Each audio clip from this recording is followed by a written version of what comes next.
اعوذ باللہ من الشیطان الرجیم بسم اللہ الرحمن الرحیم وقضینا الی بنی اسرائیل فی الکتاب لتفسدن فی الارض مرتین ولتعلن علوا کبیرا صدق اللہ العظیم۔ سورہ ابراہیم کی آیت نمبر 4، سورہ بنی اسرائیل،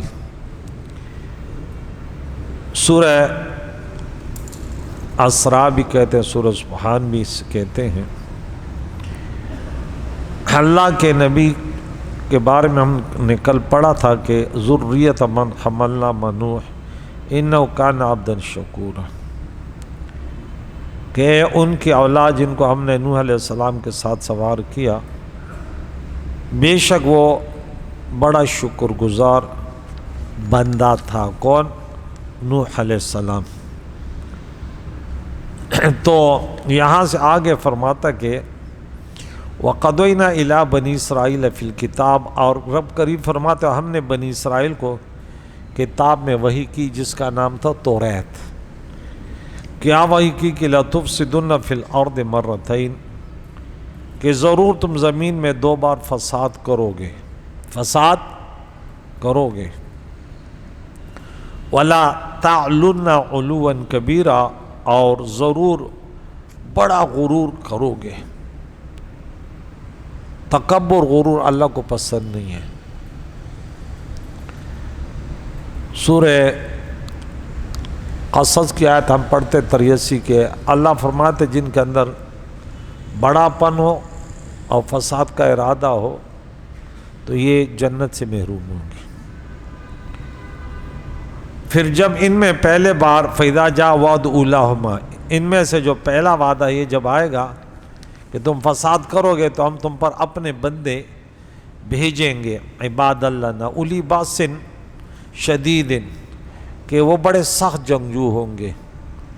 فجاسوا خلال الدیار، اور وہ شہروں کے اندر تمہیں تلاش کو گھسیں گے اور تمہیں قتل کریں گے۔ وَكَانَ وَعْدًا مَفْعُولًا، اور یہ وعدہ اللہ کا پورا ہونا ہے۔ یہاں سے رب کریم فرماتا ہے کہ موسیٰ علیہ السلام کو ہم نے تورات میں وحی کی تھی، یعنی زمین میں شام میں تم 2 دفعہ بڑا فساد پھیلاؤ گے۔ پہلے بار تو تورات کی مخالفت میں اور انبیاء کو شہید کرنے میں، وَيَقْتُلُونَ النَّبِيِّينَ بِغَيْرِ الْحَقِّ، یہ بنی اسرائیل کا بہت بڑا فساد تھا۔ اور دوسری بار زکریا علیہ السلام اور یحییٰ علیہ السلام کا قتل کرنا اور عیسیٰ علیہ السلام کی قتل کی درپے ہونا، یہ تمہارا بڑا فساد ہے۔ تو جب تم ایسے کرو گے تو ہم تم پر ان کو مسلط کریں گے جو کافر ہیں، جو کیا ہیں اور سخت جنگجو ہیں، یعنی جالوت یا بخت نصر بادشاہ، یہ بڑے ظالم تھے۔ معلوم ہے کہ بد عملی کی وجہ سے، برائیوں کی وجہ سے، اللہ کو ناراض کرنے کی وجہ سے بادشاہ ظالم ہوتے ہیں، کیونکہ ظالم بادشاہ بھی کبھی عذاب الہی ہوتا ہے کہ انہوں نے اللہ کے نبی کو قتل کیا تو اللہ نے ان پر ظالم بادشاہوں کو مسلط کیا۔ حضرت عثمان غنی رضی اللہ تعالیٰ عنہ کو جب شہید کیا، حضور نے کیا فرمایا؟ پھر اللہ کی تلوار نیام سے نکلے گی، پھر وہ تمہارے شہروں میں گھس کر تمہیں ماریں گے، یعنی تمہیں تلاش کر کے قتل کریں گے۔ معلوم ہے اللہ تعالیٰ نے اپنے پیاروں کا بدلہ خود لینا، کہ تم نے اللہ کے نبیوں کو شہید کیا۔ انبیاء وہ ہستیاں ہوتی ہیں کہ ان کے اندر فساد، گناہ کا تصور بھی نہیں ہوتا، وہ صرف خیرخواہی ہی خیرخواہی ہوتے ہیں۔ تو یہ یہودی اس قدر ظالم تھے کہ انہیں بھی انہوں نے معاف نہ کیا۔ ثم رددنا لکم الکرۃ علیہم، اللہ کریم نے، اللہ فرماتے پھر ہم نے تم کو ان پر حملہ آور کر دیا، ان پر پلٹ کر تمہارا حملہ کر دیا، یعنی جب تم نے توبہ کی تو رب نے تمہیں اتنی دولت و قوت عطا کی، پھر تم نے ان ظالموں سے بدلہ لینے کے لیے ان پر حملہ کیا۔ معلوم ہے کہ توبہ و نیکی کے برکت سے دولت و عزت بھی، دنیا کی راحتیں بھی، دنیا و آخرت دونوں۔ وَمِنْهُمْ مَنْ يَقُولُ رَبَّنَا آتِنَا فِي الدُّنْيَا حَسَنَةً وَفِي الْآخِرَةِ حَسَنَةً وَقِنَا عَذَابَ النَّارِ وَأَمْدَدْنَاكُمْ بِأَمْوَالٍ وَبَنِينَ، اور ہم نے پھر تمہاری مدد کی تمہارے اولادوں کے ذریعے، تمہارے مالوں کے ذریعے۔ وَجَعَلْنَاكُمْ أَكْثَرَ نَفِيرًا، اور تمہارا جتھا بڑھا دیا، تمہارے افرادی قوت تمہیں دے دی۔ افرادی قوت بھی اللہ کی مدد ہے، ظاہری اسباب بھی اللہ تعالیٰ کی نعمت ہے۔ اے بنی اسرائیل یاد رکھو، ان احسنتم لانفسکم، اگر تم اچھائی کرو گے تو اللہ کو تمہاری اچھائی کی ضرورت نہیں ہے، اپنے لیے کرو گے۔ کوئی انسان برا ہوتا ہے تو کیا اللہ کا کچھ نہیں بگاڑ سکتا، اپنا ہی برا کرتا ہے۔ وَإِنْ أَسَأْتُمْ فَلَهَا، اگر تم برا کرو گے تو اپنے لیے کرو گے۔ یہاں فلاحا آیا، حالانکہ لام جو ہے نا فائدے کے لیے تھے، اعلیٰ نقصان کے لیے تھا۔ کس کے لیے؟ نقصان کے لیے تھا، فعلیہا ہونا چاہیے۔ تو معلوم ہوا کہ عربی میں کبھی لام بمانے اعلیٰ بھی آتا ہے، یعنی نقصان کے لیے۔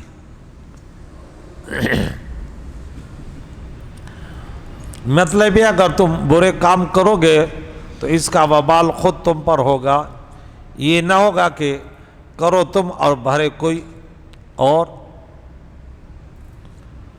ہاں، دوسرے کی برائی کا وبال اپنے پر پڑتا ہے جبکہ اس برائی میں تمہارا ہاتھ ہو، اس برائی میں تم کسی کو برانگیختہ کر رہے ہو، ان کا سبب بنتے ہو، تو پھر جو ہے اس برائی کا من سن سنتاً سیئاتاً، تو پھر اس برائی کا بدلہ اس پر آئے گا، کرے گا دوسرا، لیکن تم نے اس کو برائی کی دعوت دی یا برائی پر ابھارا۔ وَإِذَا جَاءَ وَعْدُ الْآخِرَةِ لِيَسُوءُ وُجُوهَكُمْ، اور جب پھر دوسرا وعدہ آئے گا تو دشمن لِيَسُوءُ وُجُوهَكُمْ، دشمن تمہارے چہرے بگاڑ کے رکھ دیں گے۔ اللہ ناراض ہوگا تو تم دشمنوں سے نہیں بچو گے پھر، یعنی جب تم نے دوسرا فساد پھیلایا کہ یحییٰ علیہ السلام کو شہید کیا، تم پر روم و فارس کے بادشاہ مسلط کر دیے۔ چنانچہ حدو شاہ روم جب بیت المقدس میں داخل ہوا تو وہاں خون بہتا دیکھا، پوچھا کہ کس کا خون ہے؟ یہودی بولے قربانی کا، وہ بولا تم جھوٹے ہو۔ یہ کر اس نے 17,000 یہودیوں کو مار دیا۔ تب یہودی بولے یہ تو یحییٰ علیہ السلام کا خون ہے۔ یحییٰ علیہ السلام کا قتل عیسیٰ علیہ السلام کے اٹھائے جانے کے بعد ہوا، تو اللہ کے پیارے نبی کے کیوں شہید ہوا؟ وجہ کیا تھی؟ کہ بادشاہ کی بیوی اسے برائی کے ارادہ کر رہے تھی۔ کس سے؟ یحییٰ علیہ السلام، وہ اللہ کے نبی ہے۔ بادشاہ اپنی بیٹی پر بری نظر رکھی ہوئے ہیں، بیٹی ماں کہتی ہے کہ اگر تم سے یہ شراب کی حالت میں برائی کا ارادہ کرے تو اسے یہ کہہ دینا امی اپنا وہ پورا کر رہی ہے، اللہ اکبر، کہ میں تمہاری حاجت پوری کروں گی لیکن تم یحییٰ علیہ السلام کا سر مجھے پیش کرو۔ اس نے بولا کچھ اور مانگو، بیٹی نے بولا نہیں، اس نے اپنے اس کو بھیجا اور یحییٰ علیہ السلام کا سر، اللہ اکبر۔ اس خون سے پھر وہ خون جاری ہوا اور وہ رک نہیں رہا تھا، اور اسی کے اس دوران ایسے بادشاہ مسلط ہوئے کہ ان کا حال خراب کر دیا۔ اور اس نے یہ بھی ہے، اسرائیلی روایت ہے تقریباً اس میں، کہ اس نے یحییٰ علیہ السلام سے یہ کہا تھا کہ میری بیٹی سے میرا نکاح ہو سکتا، اس نے بولا نہیں۔ یہ بھی اس میں ہے، تفسیر نے لکھا کہ اس کے سر کو پیش کیا تو وہ سر کہہ رہا تھا اس وہ زبان جاری ساری تھی کہ تمہارا نکاح اسے جائز نہیں ہے۔ اللہ اکبر۔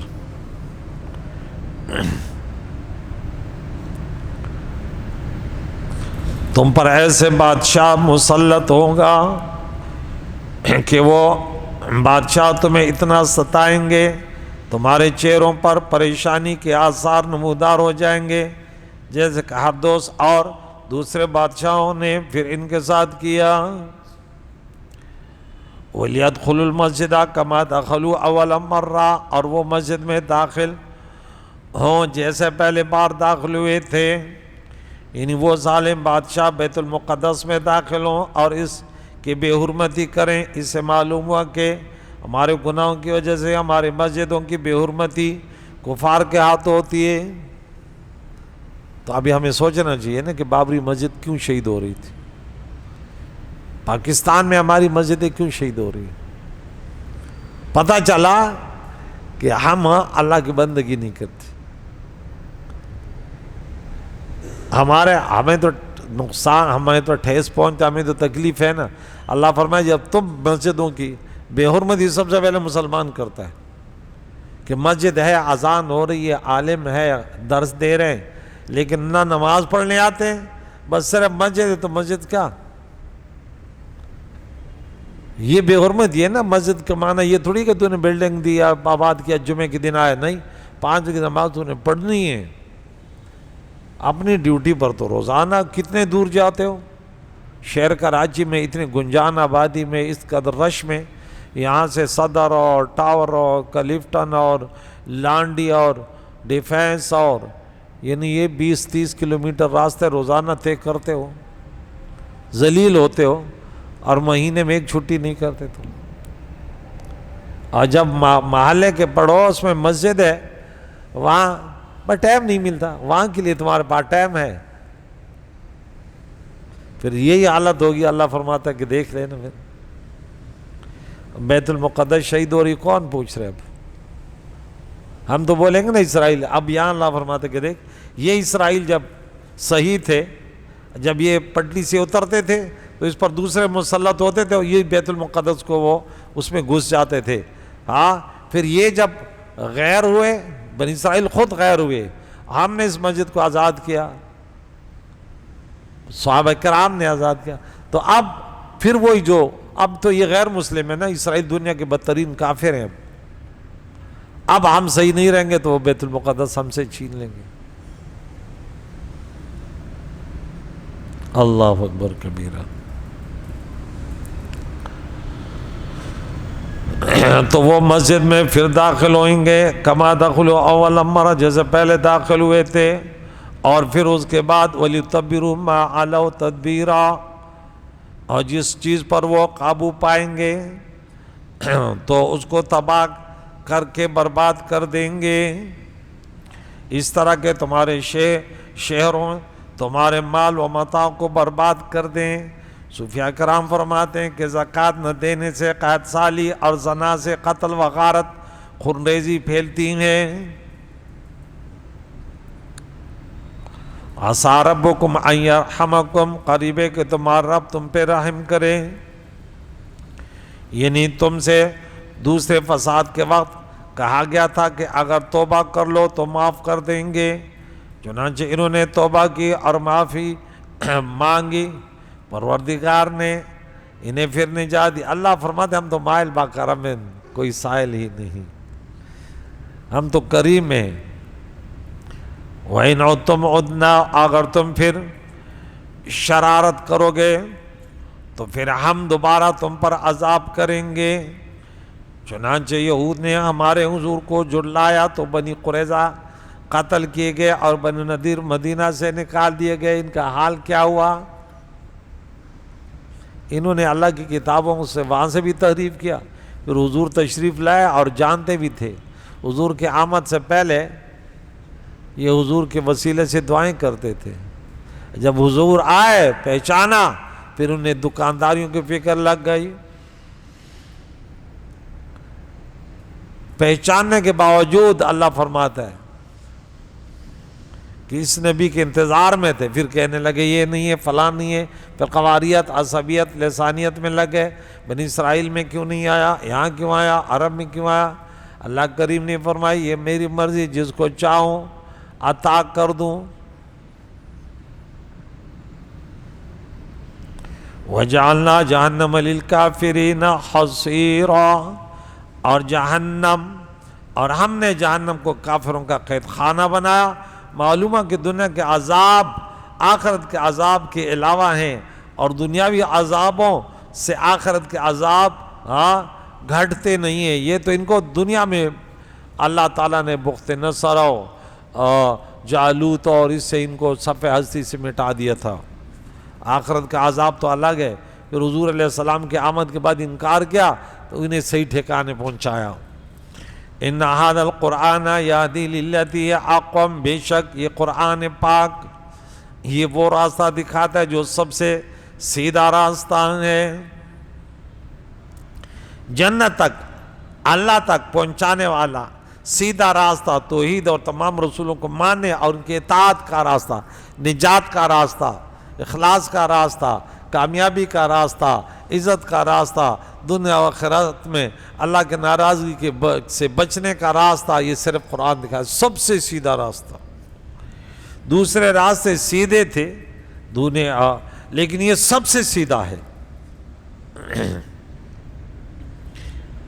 یہ اقوام ہے، اقوام۔ وَيُبَشِّرُ الْمُؤْمِنِينَ، اور مسلمانوں کے لیے خوشخبری ہے جو ایمان لائے، اعمال صالحہ کیے، ان کے لیے اجر عظیم ہے۔ جو مسلمان بقدر طاقت نیک اعمال کریں، اس کے لیے دنیا بھی ثواب ہے، آخرت میں بھی کامیابی ہے۔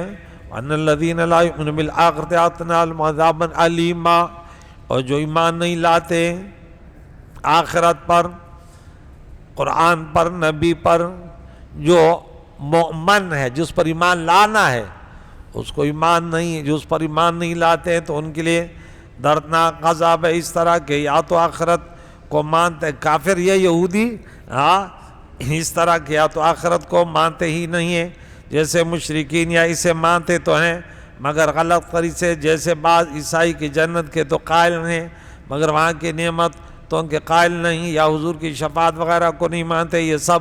اور حضور کو نہ ماننا بہت، یہ تو بھی اب ایمان کے لیے شرط جو ہے، ہم اکثر کہتے ہیں نا کہ حضور علیہ السلام کو پہلے مانو گے کہ اللہ کا سچا نبی ہے، اس کے بعد دوسری باتیں آئیں گی۔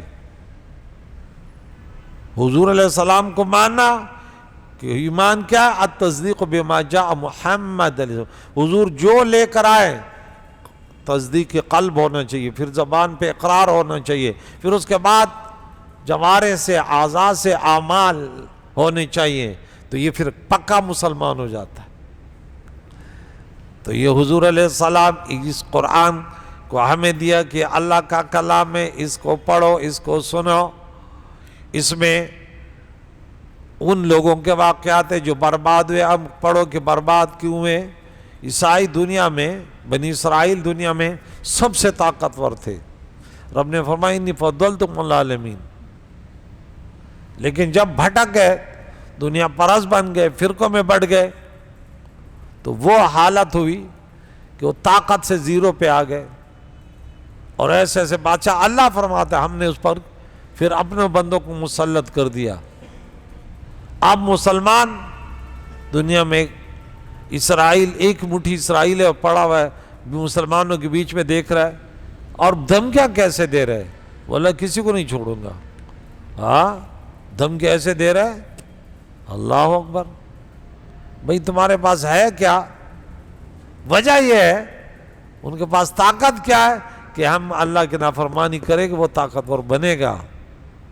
جب اللہ فرماتا ہے میں تمہاری جب مدد نہیں کرتا تو پھر تمہاری مدد کون کرے گا؟ فَمَنْ ذَا الَّذِي يَنْصُرُكُمْ، اگر اللہ تمہیں چھوڑ دے تو پھر اللہ فرماتے کون ہے کہ پھر تمہاری مدد کرے؟ بنی اسرائیل کو کن سے ذلیل کیا تھا؟ غیروں سے نا۔ بنی اسرائیل تو اللہ کو ماننے والے تھے، بخت نصر اور جالوت وغیرہ نہیں تھے، لیکن وہ ان پر مسلط تھے۔ اب ہم مسلمان قیامت تک آنے والے یہی ہیں۔ بنی اسرائیل اب گئے، وہ تو جب حضور جلوہ گر ہوئے، دنیا میں تشریف آوری کی، تو ان کے بعد ان کا سب کچھ ختم ہو گیا۔ وہ کچھ بھی کریں، جب حضور علیہ الصلوۃ والسلام کو خاتم النبیین اور اس کا کلمہ، ان کی شریعت کو قبول نہیں کریں گے، اس قرآن کو حرف بحرف نہیں مانیں گے، وہ تو اسلام میں داخل ہی نہیں ہو سکتے۔ لیکن ہماری سزاؤں کے لیے پھر یہی ہم پر مسلط ہوں گی۔ تو کریم مولا سے دعا ہے کہ یہ قرآن پاک سیدھا راستہ دکھاتا ہے، ہمیں اس کو سننے کی توفیق عطا فرمائے، اور اس کے بعد عمل کر کے پھر دوسری دنیا تک اس پیارے کلام کو پہنچانے کی اللہ توفیق عطا فرمائے۔ وصلی اللہ تعالی محمد و صحبہ اجمعین۔